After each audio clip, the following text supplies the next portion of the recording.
আসসালামু আলাইকুম ওয়া রাহমাতুল্লাহ। আপনারা দেখতেছেন মানব সেবা অধিদপ্তর নিষ্পানুয়া ছাগলাইয়া ফেনী। সাথে আছি আমি ডাক্তার মোহাম্মদ খুরশিদ আলম। আজকে ইমানের সংজ্ঞা, ইমান জিনিসটা কি, আমাদের ইমান মজবুত আছে কিনা এই ব্যাপারে আমি বলছি।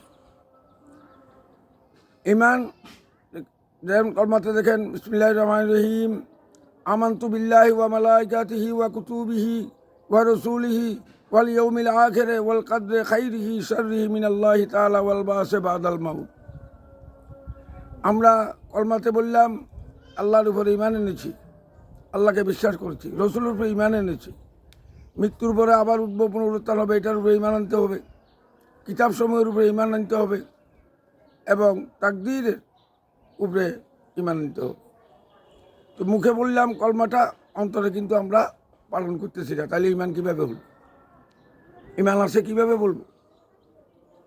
লা ইলাহা ইল্লাল্লাহ, নেহি আই কুই মাহবুদ, কোনো মাহবুদ নাই, মা নাই, বাপ নাই, ভাই নাই, বোন নাই, ছেলে নাই, সন্তান নাই, নাই নাই কেউ নাই, আমিও নাই, মগর হায় ইল্লাল্লাহ, একমাত্র আল্লাহ আছে। আল্লাহর উপরে ভরসা করি, সব কিছু করতে হবে, আল্লাহকে শক্তিশালী মনে করতে হবে। আমার রাসূল পাক সাল্লাল্লাহু আলাইহি ইসলামের উপর, দয়াল নবীজির উপরে যদি কোনো কথার দ্বারা, কাজের দ্বারা একটু ওনার মানহানি হয়, মান ক্ষুণ্ণ হয়, তাহলে ইমান শেষ, ইমান চলে যাবে। ইমানের মূলে তো হইল উনি,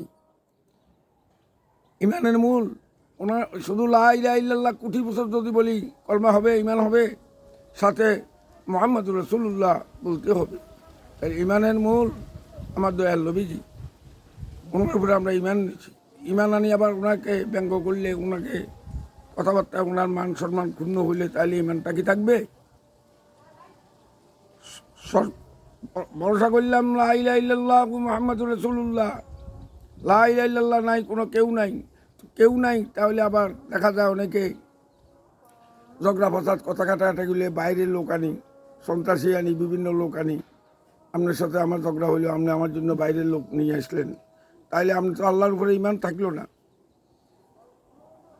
কেউ নাই আল্লাহ ছাড়া, তাহলে আপনি বাইরের লোক আনলেন, টাকা দিয়া, পয়সা দিয়া, ভাড়া দিয়া বা আত্মীয় আনি আমার অপমানি করার চেষ্টা করলাম আমি আপনাকে, তাহলে আমার ইমানটা রইল কোথায়? আজকে যাদেরকে আমি আনবো আপনার বিরুদ্ধে, আমাকে দুর্বল ভাবলো, ওদের কাছে আমি দুর্বল হয়ে গেলাম। একদিন না একদিন, টুডে অর টুমোরো, আইস হোক 10 বছর পরে হোক, আমাকে ওরাই আক্রমণ করবে, যেহেতু আমাকে দুর্বল পাইছে, আমার দুর্বলতা ওদের কাছে প্রকাশ হয়ে গেছে। তাহলে আমরা ওই ধরনের কিছু করব না। কোনো অন্যায় অত্যাচার যদি আপনার উপরে কেউ করে, হয় চেয়ারম্যান, নাহলে মেম্বার, নাহলে থানা, নাহলে কোর্ট কাছারি আছে, তাও যদি না পারেন, আল্লাহ রাব্বুল আলামিনের কাছে বিচার দিলে কাল হাসরের মাঠে আল্লাহ এটার বিচার করবে, আপনাকে প্রতিদান দেবে।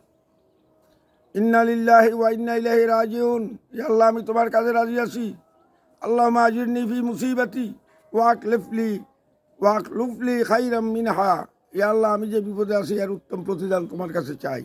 এই দোয়াটাই পড়েন, ইন্না লিল্লাহি ওয়া ইন্না ইলাইহি রাজিউন। তুমি যা করছো আলহামদুলিল্লাহ, আমি রাজি আছি। আল্লাহুম্মা আজিরনি ফি মুসিবাতি, আমার এই বিপদ যতটুকু তার চেয়ে বেশি উত্তম প্রতিদান আমাকে দান করেন। আল্লাহুম্মা আজুরনি ফি মুসিবাতি ওয়াকলুফলি, আমাকে, লি মানি আমাকে, ওয়াকলুফলি খাইরাম মিনহা, এর চেয়ে উত্তম প্রতিদান আমাকে দান করেন। যাক, আপনারা দোয়া, দরুদ, আমল বা বিভিন্ন ওষুধ বড়ি, আমি হেকিমি করি, আজকে 40 বছর কবিরাজি করি।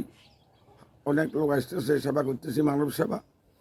এগুলার মানব সেবা পাইতে হলে আমাকে ফোন করবেন, 018133785550।